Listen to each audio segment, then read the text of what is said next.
আশুরায় দেশের বিভিন্ন স্থানে তাজিয়া মিছিল, জুলুমের বিরুদ্ধে ঐক্যবদ্ধ হওয়ার আহ্বান।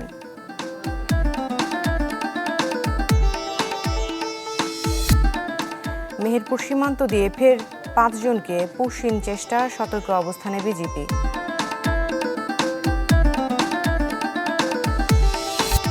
শাহজালাল মাজারের দানের টাকার স্বচ্ছতার উদ্যোগ, বাণিজ্য মন্ত্রীর নেতৃত্বে কমিটি গঠন।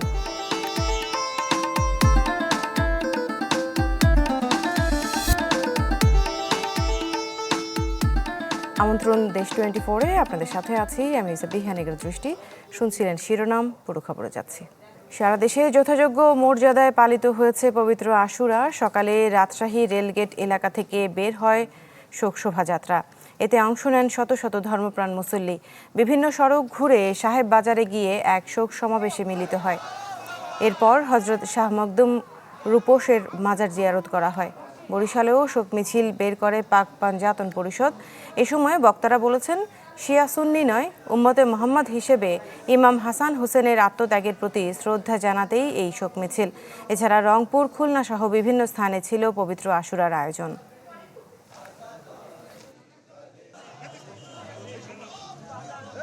নবী রাসূল পীর পাইগম্বর গাউস কুতুবের অনুসারীরা এই দিনটিকে আমরা অত্যন্ত শোকাবহ এবং আমাদের আত্মার মুক্তির অত্যন্ত সংযোগ হিসাবে মনে করি। ইয়াজিদ ভেবেছিল ইমাম হোসেনকে শেষ করে দিলে বলি নবীর উম্মতের বিজয় পরাজিত হয়ে গেল, নবীর উম্মতেরা পরাজিত হয়ে গেল, সত্য পরাজিত হয়ে গেল।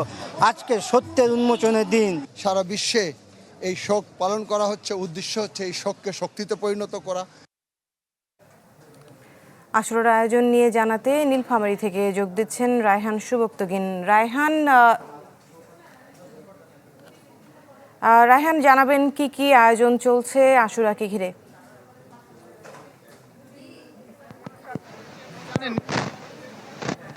কিন্তু অবাঙালি মুসলমানের একটা বড় অংশ বাস করে এখানে নীলফামারীর সৈয়দপুরে। আজকে গত 3 দিন ধরেই কিন্তু আশুরার নানা রকম আয়োজন হচ্ছে। আশুরা মানে দশম মহরম মাসের 10 তারিখে এই আশুরা পালন হয়, কিন্তু 7 দিন আগে নীলফামারী সৈয়দপুরে যে বিভিন্ন জায়গায় যে ইমামবাড়াগুলো রয়েছে, নীলফামারীতে সৈয়দপুরে প্রায় 42টি ইমামবাড়া রয়েছে। সেখানে কিন্তু এই যে শিয়া এবং সুন্নি উভয় প্রকারের মুসলিমরাই কিন্তু এসে প্রথমে তাজিয়া বসিয়েছে, স্থাপন করবা তাজিয়া স্থাপনের পরেই 3 দিন পরে, এই 3 দিন ধরে যাদের বিভিন্ন রকমের মানত ছিল তারা পাইক সেজেছে। সেই পাইকরা কিন্তু আজকে এই সৈয়দপুরের হাতিখানায় আপনি দেখছেন এখানে যে সামনে এই যে এটি একটি স্মরণীয় কারবালার স্মরণে প্রতীক হিসাবে এখানে কারবালা তৈরি করা হয়েছে। কারবালার মাঠে পাইকরা আসছে এবং তারা তাদের যে এই যে 3 দিন ধরে তারা শোক করলো, সেই শোকের যে পোশাক, নানা জরির স্কার্ফ, তার সঙ্গে নানা রকম ঘুংরু, নানা রকমের নিজেকে আঘাত করবার, শোক করবার যে নানা বস্ত্র রয়েছে সেটি পরিধান করে তারা কিন্তু এই অনুষ্ঠানের পরিসমাপ্তি ঘোষণা করছে।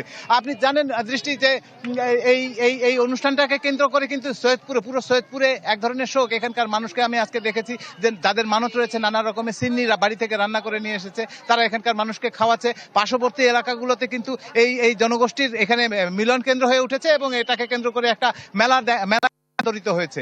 দৃষ্টি হচ্ছে এখানে আশুরা উদযাপনের খবর। ধন্যবাদ রায়হান সুবক্তগিন, নীলফামারী থেকে যুক্ত হয়েছিলেন তিনি। চট্টগ্রামের ধলিয়ালাপাড়া ও রাউজানে সেপটিক ট্যাঙ্কে পড়ে প্রাণ গেছে 4 জনের। আরও খবর জানাতে আরিফুল ইসলাম তামিম আমাদের সাথে যুক্ত হচ্ছেন। তামিম, কিভাবে এই ঘটনা ঘটলো আমাদেরকে যদি একটু সরাসরি জানাতেন।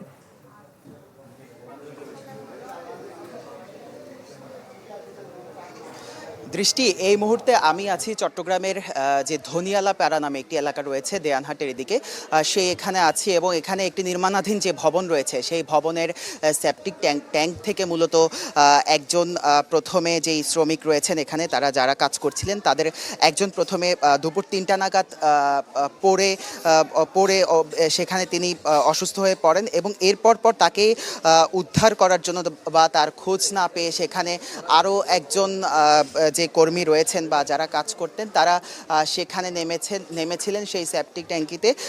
এর পরবর্তীতে দুজনই আসলে সেখানে পড়ে অসুস্থ হয়ে পড়েন এবং এক পর্যায়ে একজনকে আসলে মৃত উদ্ধার করা হয় এবং আরেকজনকে মুমূর্ষু অবস্থায় বা একেবারেই প্রাণ যায় এমন অবস্থায় আসলে উদ্ধার করা হয়।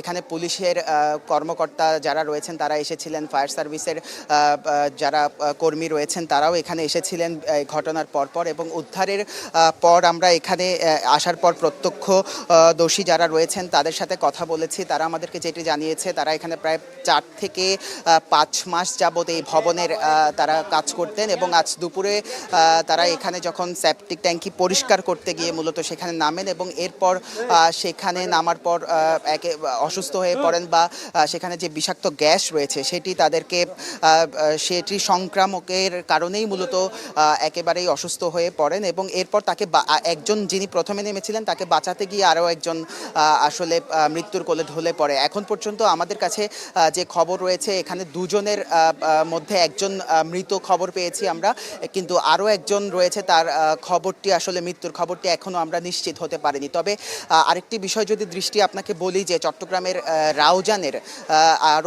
রাউজান যে উপজেলা রয়েছে সেখানেও আসলে নির্মাণাধীন একটি ভবন থেকে দুজনের মৃত্যুর খবর আমরা পেয়েছি। তো এখানে নিশ্চয়ই দেখতে পাচ্ছেন যে এখানে যারা উৎসুক জনতা রয়েছে, এখানকার যারা বাসিন্দারা রয়েছেন, তারা এখানে এসেছেন এবং তারা এই ঘটনা সম্পর্কে তারা বলছেন, এমন হৃদয় বিদারক একটি ঘটনা তারা বলছেন। তো এখন পর্যন্ত লাশগুলো চট্টগ্রাম মেডিকেল কলেজ হাসপাতালে রয়েছে এবং ময়নাতদন্তের পর আসলে বাকি বিষয় জানা যাবে। তো এই ছিল আমার কাছে এখন পর্যন্ত সর্বশেষ দৃষ্টি। তামিম, ধন্যবাদ আপনাকে। প্রয়োজনে ফিরবো আবার আপনার কাছে। মেহেরপুর 2 সীমান্তে ফের 5 জনকে পুশিনের চেষ্টা প্রতিহত করেছে বিজিবি। পরে 3 জনকে ফিরিয়ে নেয় বিএসএফ। জানা যায়, ভোরে গাংনী উপজেলার ধলা সীমান্ত দিয়ে 3 জনকে পুশিনের চেষ্টা করে বিএসএফ। এ সময় স্থানীয়দের সহযোগিতায় বিজিবি তাদের বাধা দেয়। এতে তাদের ফেরত নিয়ে যায় বিএসএফ। এদের মধ্যে 2 জন পুরুষ ও 1 জন নারী ছিলেন, তবে নাম পরিচয় নিশ্চিত হওয়া যায়নি। অন্যদিকে শেওড়াতলা কাজীপুর সীমান্তে আরও 2 জনকে পুশিনের খবর মিলেছে, যদিও এ বিষয়ে আনুষ্ঠানিক কোনো বিবৃতি দেয়নি বিজিবি। সীমান্ত পরিস্থিতির খবর জানাতে সিলেট থেকে আজহারউদ্দিন শিমুল আমাদের সাথে যুক্ত হচ্ছেন। শিমুল, আজকের সীমান্তের পরিস্থিতি জানাবেন। দৃষ্টি, দেশের অন্যান্য অঞ্চলের মতো সিলেটের পরিস্থিতি কিছুটা ভিন্ন বলা যায়, কারণ দেশের বিভিন্ন অঞ্চলে আমরা যেভাবে দেখছি যে শূন্যরেখার মধ্যে বিএসএফ কর্তৃক আসলে পুশিনের চেষ্টা করা হচ্ছে, কিন্তু সিলেট বিভাগের অর্থাৎ 4টি জেলা হবিগঞ্জ, সুনামগঞ্জ, মৌলভীবাজার এবং সিলেট, এই 4 জেলার বিভিন্ন এলাকা জুড়ে কিন্তু ভারতের সীমান্তবর্তী এলাকাগুলো রয়েছে এবং প্রায় বলা যায় 600 কিলোমিটারের বেশি এলাকা। এইসব এলাকাতে আসলে এখন পর্যন্ত কোনো পুশিনের চেষ্টা করেনি বিএসএফ। তবে এখানকার যারা বিজিবির টহলরত সদস্যরা রয়েছেন তারা বলছেন যে তারা দিনরাত চেষ্টা চালিয়ে যাচ্ছেন এবং আজকে আমরা সারাদিনই সিলেটের বিভিন্ন সীমান্ত এলাকা ঘুরেছি। তারা বলছেন যে তারা স্থানীয়দের সাথে নিয়ে মূলত রাত্র টহল দিচ্ছেন এবং বিজিবির পক্ষ থেকে বলা হচ্ছে যে তারা সব ধরনের আসলে গোয়েন্দা নজরদারি বাড়িয়েছে এবং অত্যাধুনিক যে তথ্য প্রযুক্তির ব্যবহার রয়েছে সেগুলো তারা করছে এবং ড্রোন ক্যামেরার মাধ্যমে কিন্তু বিজিবি তাদের নজরদারি বাড়িয়েছে। এবং পাশাপাশি স্থানীয়দের কথা যেটা বললাম, স্থানীয়দের সাথেও আমরা আলাপ করেছি। তারা বলছেন যে সিলেটে বিগত সময়গুলোতে কিন্তু পুশিনের প্রবণতা ছিল, কিন্তু চলতি বছরের কোথাও সিলেট অঞ্চলের কোনো সীমান্তবর্তী এলাকায় পুশিনের ঘটনা এখন পর্যন্ত আসলে ঘটেনি। এবং বিজিবি বলছে আসলে তারা আসলে স্থানীয়দের একটি নির্দেশনা দিয়ে রাখছে যে কেউ অপরিচিত মানুষ যদি সীমান্তে দেখা যায় তাহলে নিকটস্থ যে বিওপিগুলো রয়েছে সেখানে যাতে আসলে খবর দেওয়া হয়, সেটা বিজিবি আহ্বান জানিয়েছে সাধারণ মানুষের প্রতি। জি শিমুল, ধন্যবাদ আপনাকে আমাদের সাথে যুক্ত হওয়ার জন্য। আজহারউদ্দিন শিমুল যুক্ত হয়েছিলেন সিলেট থেকে। সীমান্ত হত্যার প্রতিবাদে মৌলভীবাজারের কুলাউড়ায় পথসভা করেছে এনসিপি নেতা সার্জিস আলম ও নাসিরউদ্দিন পাটোয়ারি। দুপুরে কুলাউড়া উপজেলার রবি বাজারের জুমার নামাজ শেষে স্থানীয়দের সাথে মতবিনিময় করেন তারা। এরপর সীমান্তে বিএসএফের গুলিতে নিহত মুজিব আলীর বাড়িতে যান। সেখানে পরিবারের সাথে কথা বলেন তারা। পরে স্থানীয় নেতৃবৃন্দের সাথে নিয়ে অংশ নেন পথসভায়। গত 12 জুন অবৈধভাবে ভারতে প্রবেশের সময় ভারতের বিএসএফের গুলিতে নিহত হন মুজিব আলী।